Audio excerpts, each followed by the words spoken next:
There's no insulation here. Well, in this HERS test, surely it wouldn't pass. No. No. Well, what would happen is it would have a very, very high rating. Right. That would be the trigger. Are there cities that have put codes in place to set that tipping point, where they've said if it is a 105 on a newly constructed home, that it automatically will not pass permitting? I don't know outside the metropolitan area. In the metropolitan area, most everybody has approached this from fixing that point at 85. Okay. There may be, I'm sure that there are jurisdictions who've set a limit. And actually, you are setting a limit when you set that 85 point as the standard. Sure. Because basically that house, for its entire life, travels with a black mark on it that says this house didn't meet the community's energy standard. Consumers are, when they first started putting ratings on appliances, my parents didn't pay any attention to it. I didn't pay any attention to it the first time I bought a refrigerator. But over the years, I've learned that's a significant element in judging an appliance product. The education I talked about earlier, I think that's an important component to help this process work, help consumers understand what these ratings represent.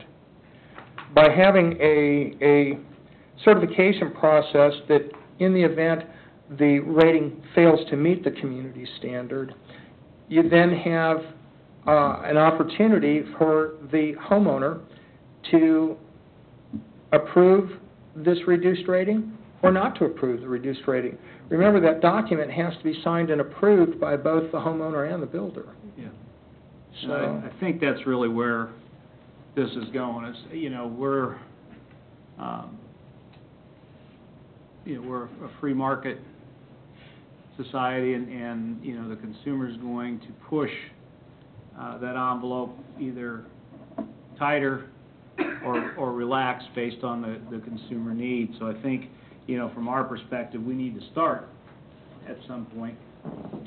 This is a good recommended place to start, and I think we should go forward and then address it as we get more information as it begins going forward. I mean, our builders have looked at this. They have, they're building elsewhere in Johnson County, so this is not a surprise to them. As our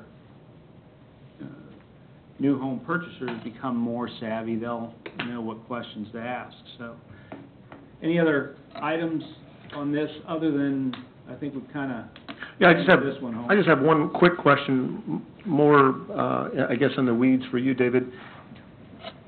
I support the HERS audit, but from a city labor perspective, and there's kind of 5 general areas of a construction of a new home. Do we have, not currently, but I guess let me rephrase that.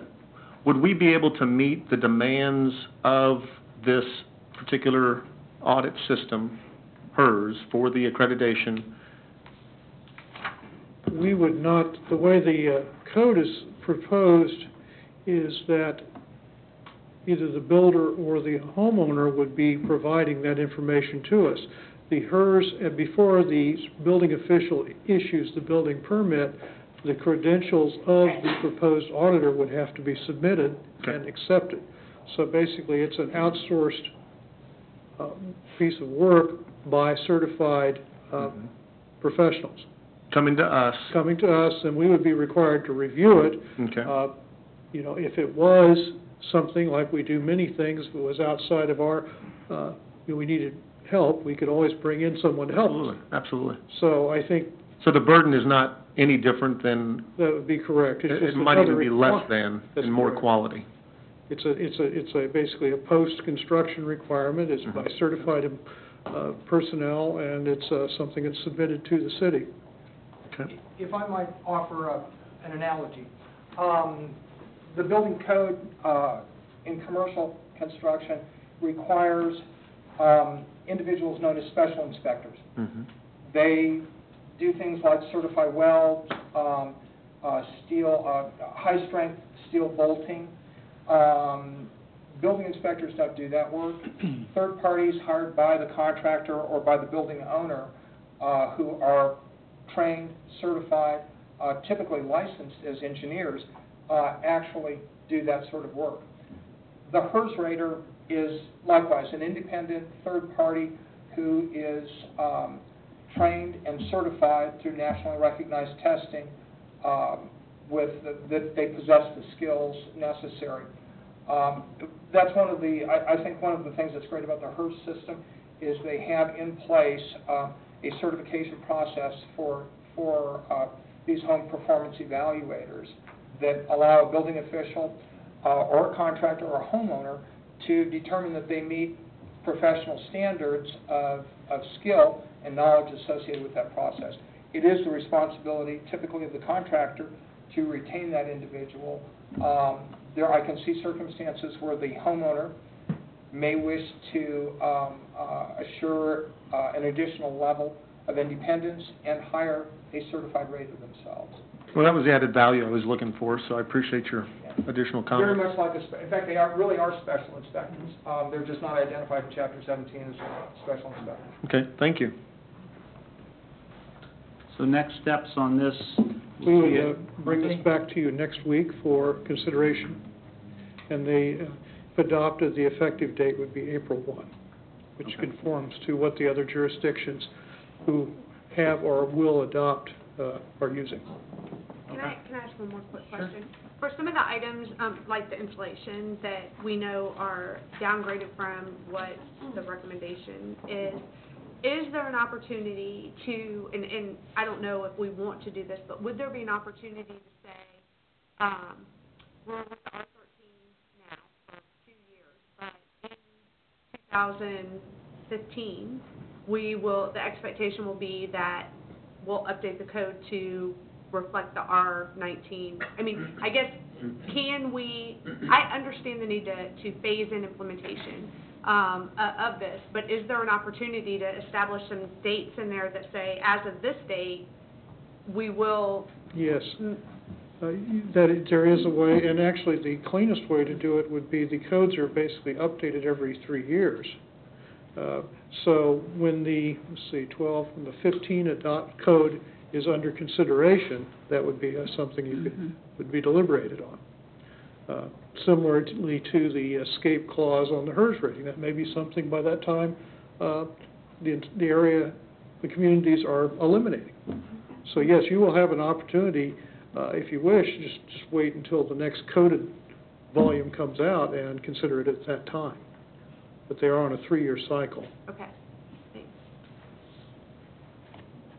Okay. Thank you very much. Thank you.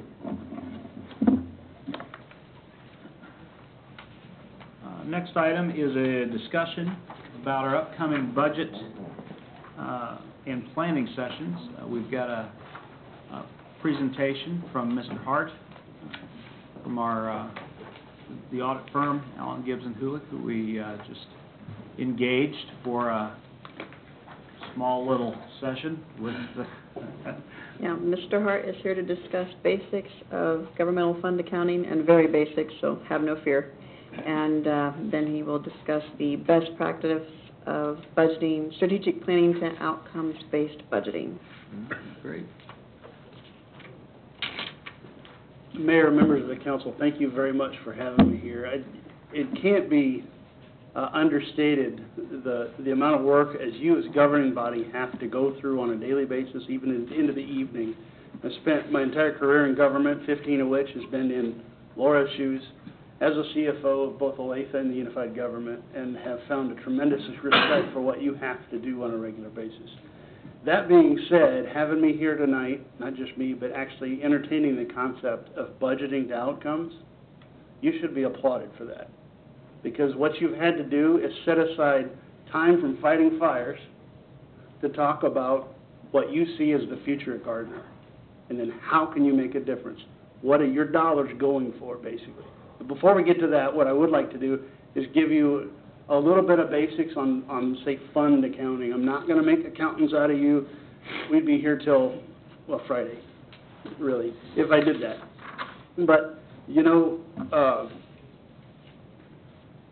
the budget is tied to another document you get, a 146-page document called the Annual Financial